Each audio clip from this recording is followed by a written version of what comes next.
Benjamin Franklin once wrote, "In this world, nothing can be said to be certain except death and taxes." I would like to add another item to that list: failure. It is another thing that we can be certain will happen.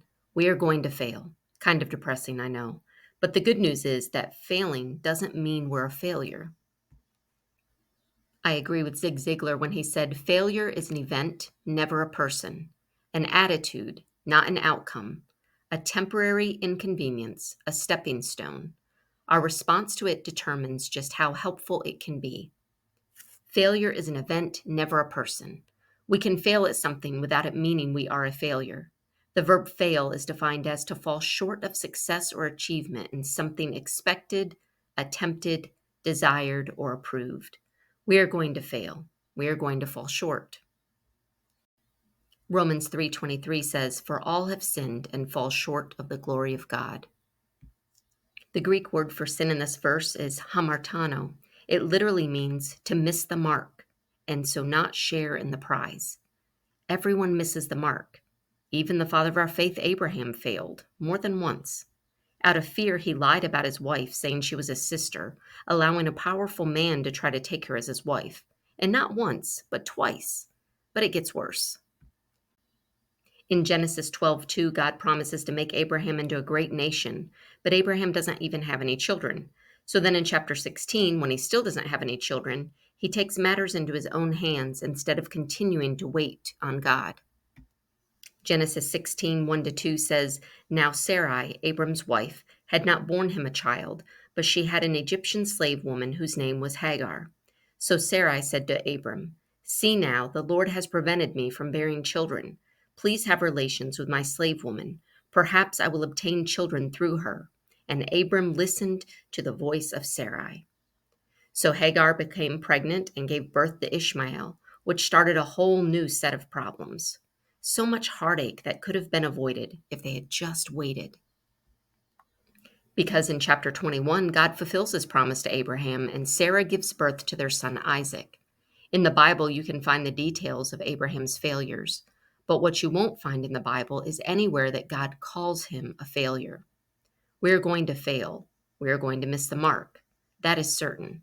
The only question is, how will we respond? 1 John 1:9 says, "If we confess our sins, he is faithful and righteous so that he will forgive us our sins and cleanse us from all unrighteousness." If we confess, he forgives and cleanses us. The Greek word for confess in this verse is homologeo. According to Vine's dictionary, it means literally to speak the same thing, to assent, accord, agree with. It denotes in this verse to confess by way of admitting oneself guilty of what one is accused of, the result of inward conviction. So, to confess means to agree with God that what we have done is wrong. Many times the world around us disagrees with God as to what is sin. The Bible will tell us something is wrong, but the world will tell us there's nothing wrong with it. In order to genuinely confess our sins, we need to recognize what they are, and only God can show us that. He is the only authority in this matter. He's the only one that can say what is right and what is wrong, and agreeing with him on that is the first step towards forgiveness. This verse says, if we confess our sins, he is faithful and righteous so that he will forgive us our sins and cleanse us from all unrighteousness. The Greek word translated here as forgive is aphiemi. According to Vine's dictionary, this word means to send away, set free. It is oftentimes translated as leave, as in Matthew 4:11, after the devil had been tempting Jesus, it says, "Then the devil left him, and behold, angels came and began to serve him." If we confess, if we agree with what God says about what we have done, he will forgive us, he will set us free, and he will cleanse us from all unrighteousness. Let's look at two more instances of failure. Both occurred the night of Jesus' arrest, betrayals by two of his own disciples, Judas and Peter. Both are recorded in the same chapter, Matthew 26. Starting with verse 14, it says, "Then one of the 12, named Judas Iscariot, went to the chief priests and said, 'What are you willing to give me to betray him to you?' And they set out for him 30 pieces of silver. and from then on he looked for a good opportunity to betray Jesus. Then we skip to verse 31 to see what's going on with Peter. Then Jesus said to them, "You will all fall away because of me this night, for it is written, 'I will strike the shepherd, and the sheep of the flock will be scattered.' But after I have been raised, I will go ahead of you to Galilee." But Peter replied to him, "Even if they all fall away because of you, I will never fall away." Jesus said to him, "Truly I say to you, that this very night, before a rooster crows, you will deny me 3 times." Peter said to him, "Even if I have to die with you, I will not deny you." All the disciples said the same thing as well. In verse 47, we see Judas again. "And while he was still speaking, behold, Judas, one of the 12, came, accompanied by a large crowd with swords and clubs, who came from the chief priests and elders of the people. Now he who was betraying him gave them a sign previously, saying, 'Whomever I kiss, he is the one. Arrest him.' And immediately Judas went up to Jesus and said, 'Greetings, Rabbi,' and kissed him. But Jesus said to him, 'Friend, do what you have come for.' Then they came and laid hands on Jesus and arrested him." And then in verses 69 to 74, Peter denies Jesus 3 times. And verse 75 says, "And Peter remembered the statement that Jesus had made, 'Before a rooster crows, you will deny me 3 times.' And he went out and wept bitterly." All in the same chapter. 2 disciples betray Jesus. 2 men fail in big ways. Let's look at their responses.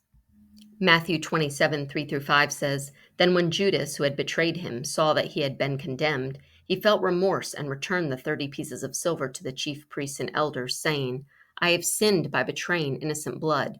But they said, 'What is that to us? You shall see to it yourself.' And he threw the pieces of silver into the temple sanctuary and left, and he went away and hanged himself." In John 21, Peter and some of the other disciples were out fishing.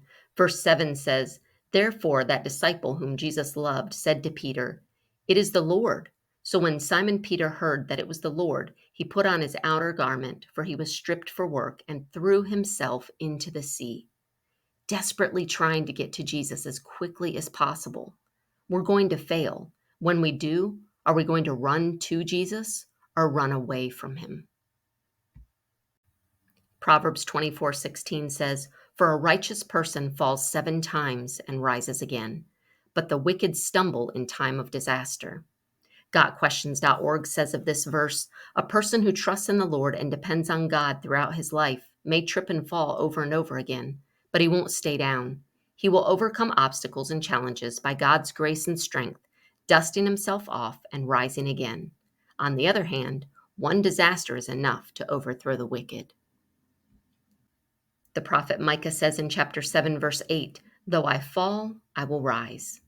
When we fall, let us confess our sins so that God will forgive and cleanse us, so that we also may say, "Though I fall, I will rise."